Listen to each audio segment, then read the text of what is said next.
സമയം 6 മണി ആയോ നീൽ? ഇല്ല, ഇപ്പൊ 5:30 ആയുള്ളൂ.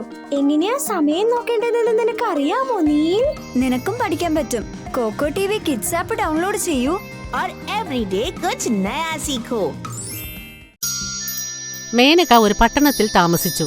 അവൾക്ക് ഒരു മകനുണ്ട്. അവന്റെ പേര് വൈഭവ് എന്നാണ്. വൈഭവിന്റെ വിവാഹം ആർഭാടകരമായി നടന്നു. വിവാഹം കഴിഞ്ഞ് 2 വർഷങ്ങൾ കഴിഞ്ഞിട്ടും അവർക്കൊരു കുട്ടിയുണ്ടായില്ല. വൈഭവ്, മിഷു ശർമ്മ എന്നോട് പറഞ്ഞു, അത്ഭുത സിദ്ധിയുള്ള ഒരു ഗർഭിണി നദിക്കക്കരെയുണ്ട്.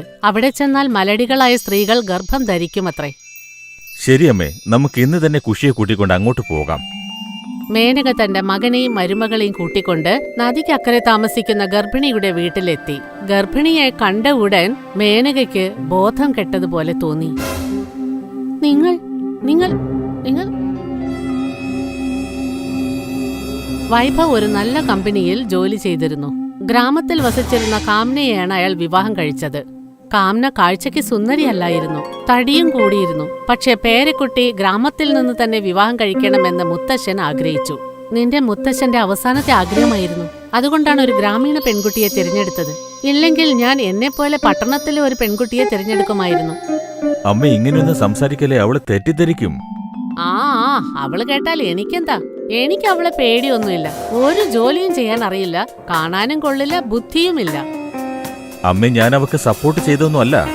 അവൾക്ക് ഒരു ജോലിയും ചെയ്യാൻ അറിയില്ല. എന്നാൽ ഇവിടെ താമസിക്കാൻ ഞാൻ പെർമിഷൻ തരുന്നു. പക്ഷെ അവൾ പ്രസവിക്കണം. അമ്മേ, കല്യാണം കഴിഞ്ഞ ഉടനെ തന്നെ ഇങ്ങനെയൊക്കെ പറയാൻ തുടങ്ങിയോ? ശരി, ഞാൻ ഓഫീസിലേക്ക് പോവാ. വൈഭവ് ഓഫീസിലേക്ക് പോയി.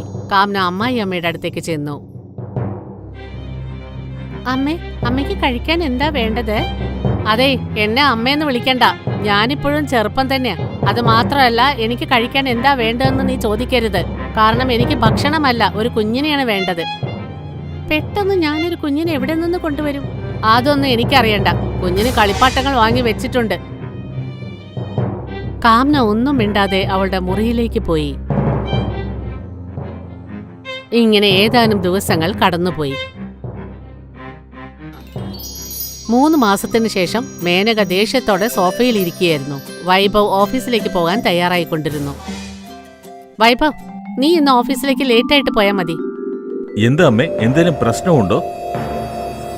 ഇന്നെനിക്കൊരു പ്രധാനപ്പെട്ട കാര്യം പറയാനുണ്ട്. അത് മാത്രമല്ല, ഇന്നെനിക്ക് വളരെ പ്രധാനപ്പെട്ട ഒരു കാര്യവും തീരുമാനിക്കാനുണ്ട്. പറഞ്ഞോളൂ അമ്മേ.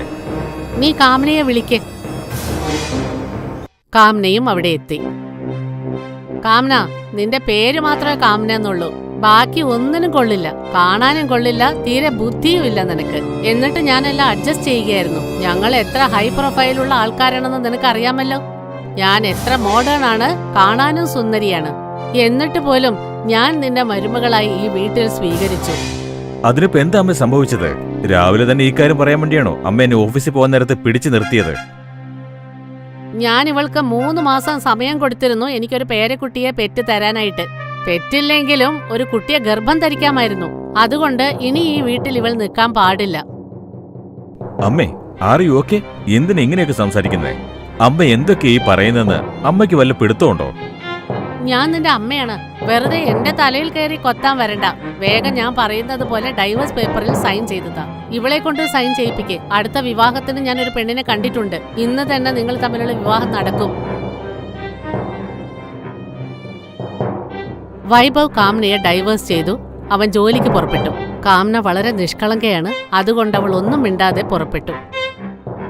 കാംന തന്റെ വീട്ടിലേക്ക് നടന്നുപോയി. പക്ഷെ അവളെ കൊണ്ട് നടക്കാനാവുന്നില്ല.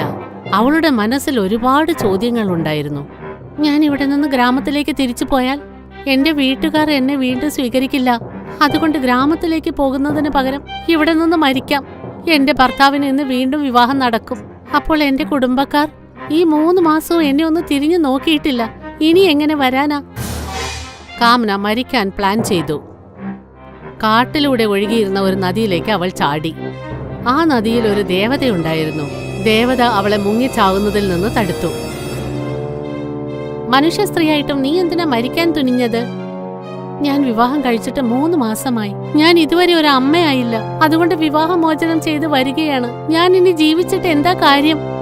നീ വിഷമിക്കാതിരിക്കെ. ഞാനൊരു മാന്ത്രിക ജലദേവതയാണ്. ഒരുപക്ഷെ നിനക്ക് അറിയില്ലായിരിക്കാം, ഇപ്പോൾ നിന്റെ വയറ്റിലൊരു കുഞ്ഞുണ്ട്. ഈ അവസ്ഥയിൽ നീ വീട്ടിലേക്ക് തിരിച്ചു പോകുമോ? ഇല്ല, ഞാൻ എന്റെ വീട്ടിലേക്ക് തിരിച്ചു പോകില്ല. ഞാൻ ചാടി ചാവും. എന്നാ ശരി, ഞാൻ നിനക്ക് ചില ശക്തികൾ തരുന്നു.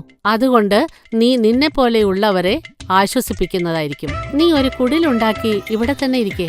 ആരെക്കൊണ്ടും നിനക്ക് ഒരു ഉപദ്രവവും ഉണ്ടാവില്ല. കാംന അവിടെ തന്നെ ഇരുന്നു. കുറേശ്ശെയായി അവളുടെ പ്രശസ്തി നാടെങ്ങും പരന്നു. എല്ലാവരും അവളെ മാന്ത്രിക ശക്തിയുള്ള ഗർഭിണി എന്ന് വിളിച്ചു. അവൾ എല്ലാവരെയും ചികിത്സിച്ചു. മോളെ, എനിക്ക് മാപ്പ് തരണം. നിന്റെ മുഖത്ത് നോക്കാനുള്ള ശക്തി എനിക്കില്ല. അത് സാരമില്ല. ഞാനിപ്പോ ആരുടെയും മരുമകളുമല്ല, ഭാര്യയുമല്ല. ഞാൻ സന്തോഷത്തോടെ അനുഗ്രഹിക്കുന്നു. എത്രയും പെട്ടെന്ന് ഇവരുടെ ജീവിതത്തിൽ സന്തോഷമുണ്ടാവട്ടെ. അനുഗ്രഹം വാങ്ങിക്കൊണ്ട് 3 പേരും തിരിച്ചുപോയി. 1 വർഷത്തിനുള്ളിൽ അവരുടെ വീട്ടിൽ കുഞ്ഞിന്റെ കരച്ചിൽ കേട്ടു. മാന്ത്രിക ശക്തിയുള്ള ഗർഭിണി ഇപ്പോഴും എല്ലാവരെയും സഹായിച്ചുകൊണ്ടേയിരിക്കുന്നു.